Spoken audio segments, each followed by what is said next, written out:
ஐயனார் துணை serial hero யாருன்னு தெரியுமா? மாதம்பட்டி ரங்கராஜுக்கும் இவருக்கும் என்ன சம்பந்தம்? விஜய் டிவி சமீபத்துல நிறைய புது சீரியல்களை களமிறக்கிட்டு வராங்க. அதுல பெரிய அளவுல கவனம் பெற்றிருக்கிறது ஐயனார் துணை சீரியல் தான். அதுக்கு காரணம் நடிகை மதுமிதா அப்படின்னு கூட சொல்லலாம். எதிர்நீச்சல் பார்ட் 2 ஆரம்பிச்சப்போ அதுல மதுமிதா நடிக்காதது எல்லாருக்கும் பெரிய ஏமாற்றமா இருந்துச்சு.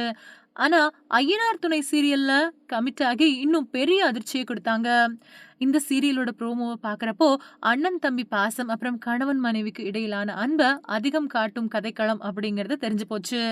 இந்த சீரியல்ல இப்போ பெரிய அளவுல கவனம் ஈர்த்திருக்கிறவரு சீரியல் ஹீரோ சேரன். மதுமிதாவுக்கு ஜோடியா நடிச்சுக்கிட்டு இருக்கிறாரு.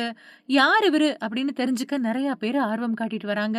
சட்டுன்னு பார்க்கிறவங்களுக்கு, என்னடா மாதம்பட்டி ரங்கராஜ் சீரியல்ல நடிக்கிறாரு அப்படின்னு தோணும். அந்த அளவுக்கான முகத்தோற்றம் இவருக்கு இருக்கு. உண்மையிலேயே நெறைய பேரும் இவர மாதம்பட்டி ரங்கராஜோட தம்பியா இருப்பாரோ அப்படின்னு யோசிக்கிற அளவுக்கு 2 பேருக்கும் உருவ ஒற்றுமை இருக்கு. இருந்தாலும் இவரு அவரோட தம்பி கிடையாது. சேரன் அப்படிங்கிற கதாபாத்திரத்துல நடிச்சுட்டு இருக்கிறவரோட பேரு முன்னா. சன் டிவில ஒளிபரப்பான ரோஜா சீரியலோட தெலுங்கு வெர்ஷன்ல ஹீரோவா நடிச்சாரு. அதுக்கு பின்னாடி சன் டிவியோட சந்திரலேகா சீரியல்லையும் நடிச்சுக்கிட்டு இருந்தாரு. விஜய் டிவில கொஞ்சம் வருஷத்துக்கு முன்னாடி ஒளிபரப்பாக்கிட்டு இருந்த ராஜபார்வை சீரியலோட ஹீரோ இவர்தான். கண்ணு தெரியாதவரா இந்த சீரியல்ல நடிச்சிருப்பாரு. இப்போ ஐயனார் துணை சீரியல் மூலமா மக்கள் கிட்ட அதிக பரிச்சயம் ஆயிக்கிட்டு இருக்காரு.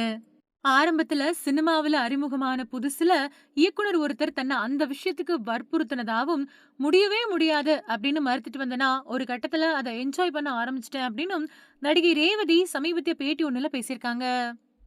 இவங்களோட இந்த பேட்டி நிறைய பேரோட கவனத்தை ஈர்த்துட்டு வருது. அப்படி என்ன பேசுனாங்க அப்படிங்கறத பத்தி தான் இப்போ நாம பார்க்க போறோம்.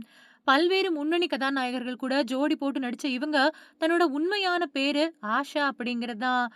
இந்த நிலையில என்னோட பேரு ஆஷா. எனக்கு ரேவதி அப்படிங்கிற பேரு பிடிக்கவே இல்ல. நான் என்னோட பேர மாத்திக்க மாட்டேன் அப்படின்னு அடம் பிடிச்சேன். ஆனா ஏற்கனவே ஆஷா அப்படிங்கிற பேர்ல பாலிவுட் நடிகைகள் நெறைய பேர் இருக்காங்க. அதே பேர்ல நீங்க தமிழ் சினிமாவுல அறிமுகமானா பட வாய்ப்புகள் கிடைக்காது. ரசிகர்கள் மத்தியில உங்களோட பேரு எடுபடாது. வேலைக்கு ஆகாது அப்படின்னு சொன்னாங்க. ஆனாலும் எனக்கு அம்மா, அப்பா என்ன பேர் வச்சாங்களோ அதுதான் எனக்கு வேணும். புது பேர் வேணாம் அப்படின்னு நான் சொன்னேன். ஆனா, என்ன கேட்காம படத்துல ரேவதி அப்படின்னு என்ன அறிமுகப்படுத்துனாங்க. பத்திரிக்கைகள்ல என்னோட பேரு ரேவதி அப்படின்னு வந்துச்சு. அப்ப கூட நான் அத கண்டுக்கவே இல்ல. வெறுத்தேன். தன்னோட ஆரம்ப காலத்துல என்ன ரேவதி அப்படின்னு கூப்பிட்டா திரும்பி கூட பார்க்க மாட்டேன். ஒரு கட்டத்துல நான் நடிச்ச படங்கள் வெற்றி பெற்றது. அப்போ ரேவதி, ரேவதி அப்படின்னு ரசிகர்கள் கொண்டாடுனாங்க. அப்போதான் நான் ரேவதி அப்படிங்கிற என்னோட பேர என்ஜாய் பண்ண ஆரம்பிச்சேன். இப்போ ரேவதி அப்படிங்கிற பேர் தான் என்ன அடையாளப்படுத்திக்கிட்டு இருக்கு அப்படின்னு பேசியிருக்காங்க நடிகை ரேவதி.